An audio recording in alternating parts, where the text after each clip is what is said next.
Speeding Bulletin. My name is Steve Younis from supermanhomepage.com. This is all Superman related news that happened during the week November 11 to November 17, 2011. In movie news, there were a few more interviews with Henry Cavill this week, with his new film Immortals topping the box office in the USA.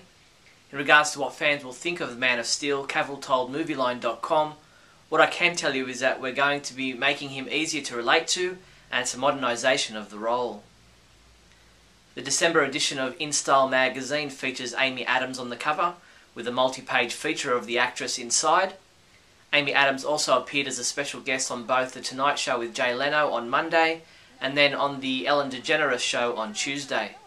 However, I don't believe that her role as Lois Lane was mentioned on either show. Inner Space on the Space Channel in Canada interviewed actor Julian Riching, who fans of Supernatural will recognise as Death in the current season of the series, and he let slip that he's been cast as a Kryptonian for Man of Steel.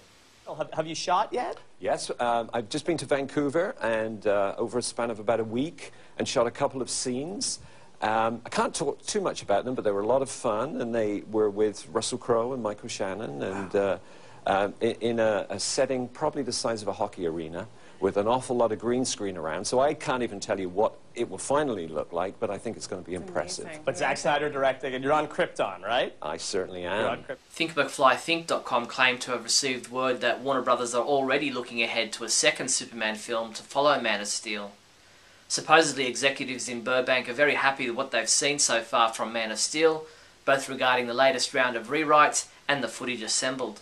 They claim Warner Brothers has gone as far as commissioning a short list of writers for a sequel, with Steve Kloves at the very top, in addition to Travis Beacham and Lawrence Kasdan. Remember, this is an unconfirmed rumour at this point in time. Superman Requiem, a new feature-length Superman fan film, had its world premiere in support of the Christopher and Dana Reeve Foundation on November 7th in London. The film is now publicly available online. You can watch the film at the official website, themanofsteelisback.com. In TV news, Cartoon Network has begun airing the following promo commercial for the upcoming DC Nation programming block set to hit TV screens in 2012. What began in DC Comics now comes to Cartoon Network. DC Nation. Buckle up, people. Let's put on a show. My thoughts exactly.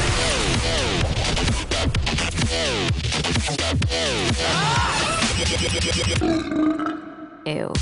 New DC shows weekly. Let's move. Green Lantern. Oh, you want some? There's plenty for everybody. And Young Justice. Robin, Superboy. You brought your utility belt? Never leave home without it. Peekaboo. Lots of DC shorts. Titans, go! Not so fast, Plastic Man. I'll take care of this. Easy peasy.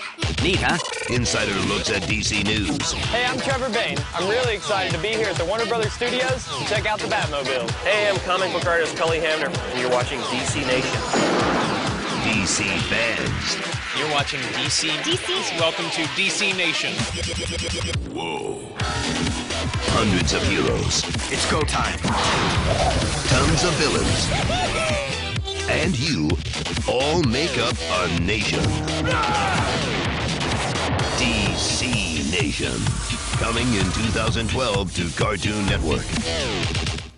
Superman homepage writer Isaac Frisby has updated our Young Justice animated series episode guide with a summary of the most recent Season 1 episode, Disordered. Isaac has also written his review of this episode saying, "What a fantastic episode despite it not tying into the light," and he gave it a 4 out of 5 rating.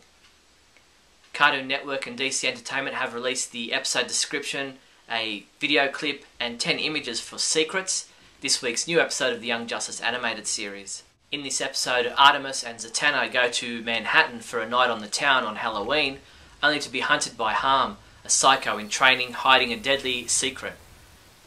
Secrets airs on Friday, November 18th at 6:30 PM on Cartoon Network. Look for our episode summary and review early next week. The LA Times has a photo gallery article in which Tom Welling reveals which 5 Smallville co-stars taught him the most during his 10 seasons on the TV series.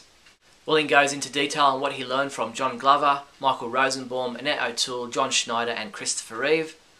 On November 29th, Smallville The Complete 10th Season will be released on DVD and Blu-ray, while Smallville The Complete Series will be released as a DVD box set. DC Comics released their February 2012 solicitations this week. We highlighted for you all the Superman-related comics and products listed. Of special note was Justice League number 6, in which the Justice League will unite at last against Darkseid, and Action Comics number 6, in which the Superman of the present must team up with suspiciously different versions of the Legion of Superheroes to save the jeans-wearing Superman of 5 years ago. Newsarama.com published an interview with Supergirl writers Michael Green and Mike Johnson ahead of this week's release of Supergirl number 3. Michael Green said, "What would you do if you were a 16-year-old girl who expected to have the SATs tomorrow, but instead woke up on an alien planet and had the powers of a god?" There was just the one comic book for us to review this week, and that was Superboy number 3, which Adam DeChannel reviewed, calling it a decent exploration into Superboy and his powers, and he gave it a 4 out of 5. Superman comics available this week from November 16 include DC Universe Online Legends number 17, Justice League number 3, which is available in a variant cover, a variant sketch cover, and a combo pack, Supergirl number 3, Young Justice number 10, DC Comics presents Superman the Kents number 1, and Teen Titans Team Building trade paperback. In other news, Chilingo and Tiger Games released an official Superman game for iPhones and iPads. The 18-level game allows players to use Superman's powers of flight, strength and heat vision in order to earn bronze, silver or gold medals as they attempt to complete each level.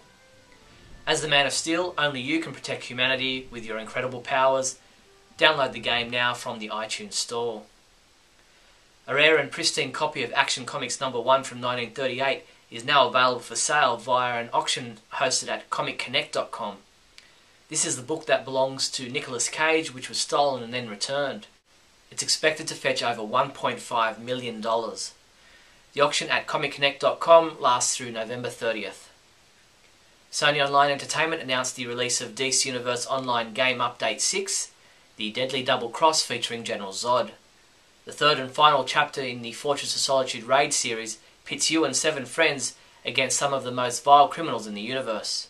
Free of the Phantom Zone prison and powered by Earth's yellow sun, the horde of Kryptonian villains released by General Zod would stop at nothing to keep their liberty and conquer our planet. Remember Mike Meyer? He's the mentally disabled Superman fan who had Superman memorabilia stolen from his collection a few months ago. After Superman fans worldwide gathered together to donate items to Mike, police were able to get his stolen items back to him, so Mike donated the gifts he'd received from fans to a local children's hospital. Now Mike has been granted another special gift. He was flown to Cleveland, Ohio to visit the very house Jerry Siegel lived in when he came up with the idea for Superman. In related news, Jerry Armbruster, the guy who stole Mike's collection, pleaded guilty on Tuesday and was sentenced to 6 years in prison. Lego builder Mr. Xenomurphy has put together an amazingly detailed scene showing Superman and members of the Young Justice crew up against Brainiac, who is attacking the Daily Planet building. The build took 8 weeks of daily work and was designed as an entry in Lego's Superheroes contest. Check out Mr. Xenomurphy's detailed image gallery including more close-up photos and design sketches at mockpages.com. That's all the Superman news there was for the week November 11th to November 17th. I'm Steve Younis from SupermanHomepage.com. Great Scott! Great Scott! Great Scott!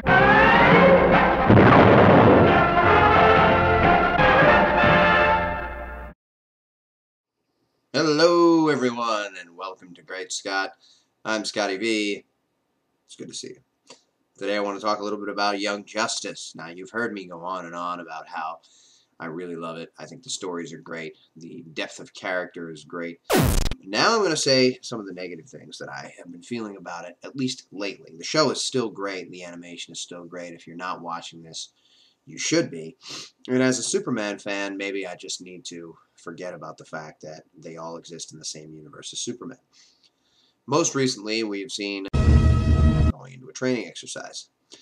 Now what happens after that is all of the heroes die, except for the young heroes, which they all end up dead by the end anyway, but We see Superman die, we see Green Lantern die, Batman dies. And no one makes a big deal over Superman. And my problem here is that anytime in the comics, anytime in any other cartoon or movie that you've seen this type of thing happen, everyone is most broken up over Superman. That is when everyone realizes that all hope is lost. That is when everybody breaks down, including the newscasters. And they don't even mention it. When they do focus on the newscasters, they things like, Aquaman and Green Arrow are finally dead. But no one ever says, this just in, we have horrible, horrible news. Superman has been killed. And that's kind of the way it would be. If Superman were killed in that instance, in that situation, the world would know that things were really bad because Superman was dead. And once again, we see Batman outshine all the heroes, including Captain Marvel, Superman, and both the Green Lanterns, who all have more power than Batman. And Batman's in a plane flying through space, fighting with super powerful aliens that can kill all the rest of the Justice League. Later on in the episode, Superboy is compared to Superman on a number of occasions, and he keeps saying, I'm not Superman, in his angry way, his Klingon-type mind, getting angry that people are calling him Superman. And all I can say is, good job. You proved that you're not Superman, and here's why. Superman would never, ever have left those soldiers in that room to be killed, even though Aqualad or the soldiers tell him that they're more precious commodities and that they need to survive, so they have to go first. Superman would never accept that. Superman would never do that. If Superman died in that room trying to protect those soldiers, then that's the way it would be. But Superman would not run into that tube and take himself away when there were innocent human beings and soldiers that needed to be protected. He just wouldn't do it. So we get further proof that I'm not Superman, because it's not something Superman would do. In the next episode, they're dealing with their tragedy, and we see a giant criminal outbreak in Metropolis. Apparently, thugs from Intergang or thugs from somewhere else have Darkseid provided apocalyptic weaponry. And I think that not only Superman would show up, but there would be other members of the Justice League if such a huge outbreak, explosions, giant robots, and other things were going on. Now, I realize a lot of times these creators complain about using Superman. They don't know how to do it. They're not sure how to control it. They're not sure how they can make him relevant and then not outshine all the other heroes. But if Superman lives in Metropolis, which we know he does, if Superman protects Metropolis and the people of the world, which we know he does, and so do all the other heroes in the Justice League, they wouldn't just sit around, I don't know, sipping tea and let the teenagers, and only Superboy in this case, handle it. No one else hears about it. No one else hears about these explosions. No one else sees these apocalyptic tubes open and people travel through space and time. It's a little silly. And I've said it before, when they send the gang in to handle a mission that's dangerous or whatever, and the Justice League, says, well, we got other stuff to do. I'm not sure it would be handled that way. And I know Young Justice is about the kids, so we're going to see them doing things without the Justice League. But at least cover their, Superman's on another planet, or I guess we can assume that he was busy with Justice League work. But something like this was going down in Metropolis, Superman would be there.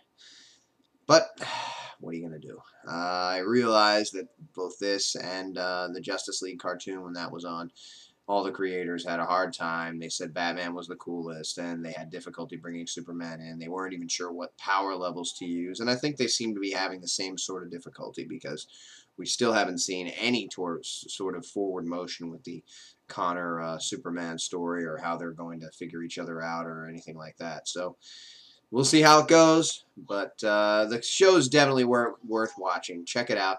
And remember, everybody, always look up in the sky.